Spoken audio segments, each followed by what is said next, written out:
我来到曼谷旅居已经将近1个月了，究竟曼谷适不适合长期居住呢？我觉得网络上说法蛮两极的，有些人说非常的适合，有些人说不太好。以我已经住了1个月的感受，用这支影片来告诉你，如果你真的来这边旅居了，真实的感受会是如何呢？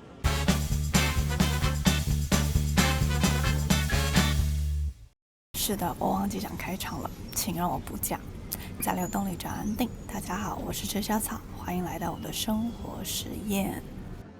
很多人以为来到曼谷生活就是很便宜、很自由，然后很chill。实际上呢，有些地方很好，但是有些地方你可能撑不过去哦。我们先来讲好的，也就是优点的地方。首先，第一个，我觉得曼谷最特别的就是生活成本弹性非常的大。你很便宜也可以一餐，当然很精致也可以一餐，一餐可以低到只要30块，一餐也可以呢吃到3000块。这不是单纯的便宜哦，而是我想讲的是生活成本的弹性非常的大，你的选择可以很多。那详细的成本或者是物价，请参考我前几支的影片。接下来的第二个优点，真的是我个人非常有感的优点，就是当地人对于外来的人种包容度超级高，他们完全没有任何种族歧视之外呢，你在当下是可以很明显的感觉到，他们对于外来的人都是非常的热情，当然也没有任何的排华的行为。像我刚来曼谷的前几天呢，其实对于泰铢的币别还不太熟悉，也不太会认币别，所以呢，我买东西的时候非常的慢。我在柜台的时候呢，真的对于后面的客人以及店员很不好意思，但是他们完全没有露出不悦的感觉，而且还很热心的帮助我来去辨别币别，我觉得真的超 nice。再来就是我来到曼谷之后，有去上一些体验课。那这些体验课呢，基本上都是讲泰文，再来呢讲英文。那因为我2种语言都不是很好，所以我本来还担心老师或同学会不耐烦，但跟你们说完全没有，而且他们还特别照顾我，确认我都听得懂，动作都做正确。我真的是非常的感谢。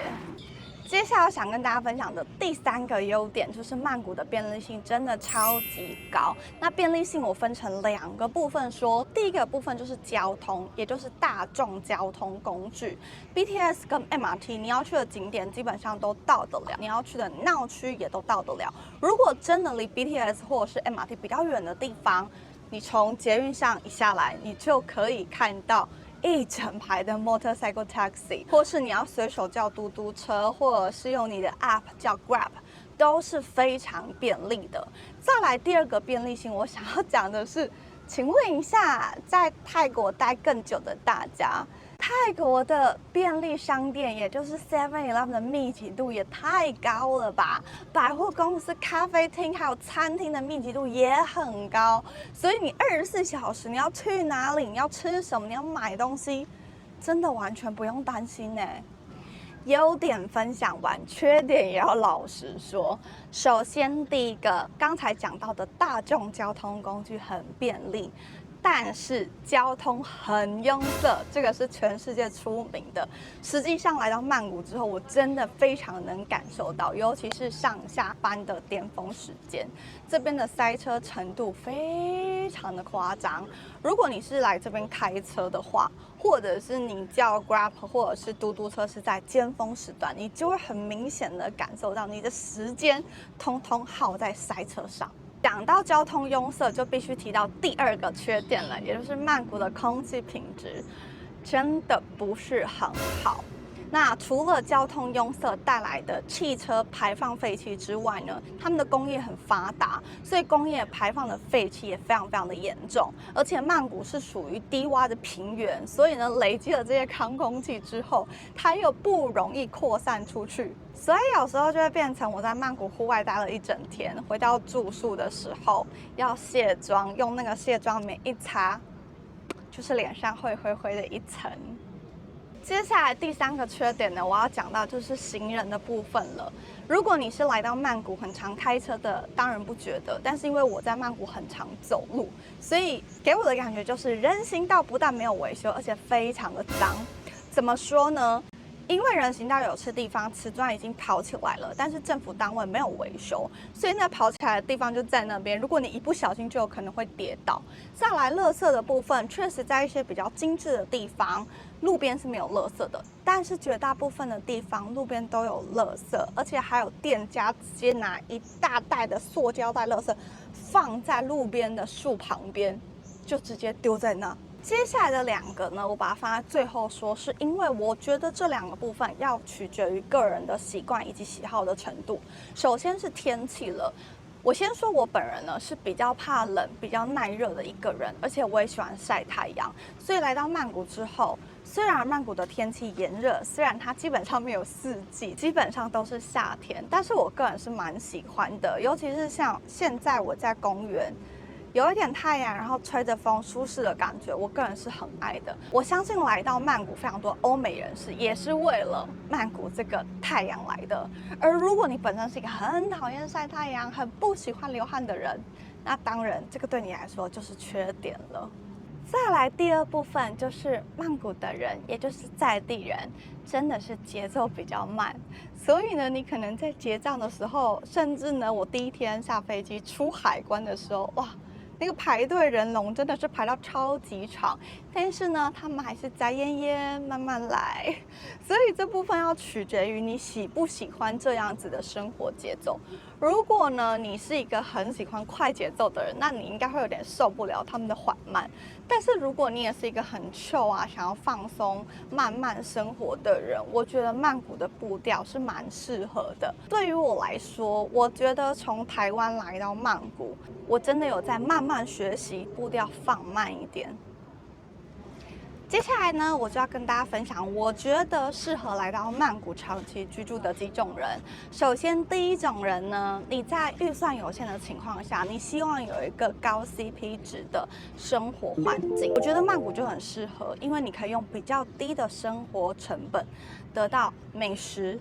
便利性，甚至是住宿的品质。接下来第2种人，我觉得是高自制力的人，因为在曼谷这边生活节奏慢，非常的 chill， 加上呢这里天气很热，你会很容易懒，所以如果你是一个没有节制、没有自制力的人来到这边的话，你可能就是每天都会休假。但是呢，如果你是一个有自制力的人，这边其实有蛮多在地的体验呐，或是在地的生活，甚至工作，你可以来做选择。既然讲到工作，就要来讲第3种非常适合来到曼谷的人，也就是呢，你在你原本的城市工作啊，压力非常的大，你想换个环境工作，换个环境生活，我觉得来到曼谷很适合。为什么呢？刚刚有说到，曼谷的当地人对于外国人接受度、包容度非常的高。拿我朋友举例好了，他是台湾人，然后在曼谷工作，他们公司同事、主管对于外国人呢是非常友善的，甚至晋升上面还有特别的福利，所以我觉得外国人来到曼谷工作其实是相当友善的。接下来就要来跟大家分享，我觉得不太适合来到曼谷长期居住的人了。首先，第一个，你真的没有办法忍受炎热的天气，你真的很讨厌晒太阳，那我就觉得你不要来到曼谷了，因为这边是一年如夏，非常的炎热，即使是在他们所谓的冬天，还是温度非常的高。所以，如果你很不喜欢太阳，很讨厌热的，很讨厌炎热，更讨厌流汗的人，我真的不建议你来曼谷。接下来第2种人，我觉得你可能也不是这么适合住在曼谷，就是你可能有一点点小洁癖，对于周遭的环境有极高要求的人。因为刚才有提到，曼谷的空污是有一点严重的，加上人行道呢常年没有维修，不管是瓷砖凸起来，或者是上面滴水下来，又或者是路上的垃圾，我觉得你可能没办法忍受哦。如果你问我曼谷到底适不适合长期居住，我觉得不是适不适合的问题，而是你想要过什么样子的生活。对有些人来说，这边简直就是天堂；那对有些人来说，这里可能只是个暂停点。那对你来说是什么呢？欢迎下方留言告诉我哦。这是池小草的流动生活实验，我们下一支影片见。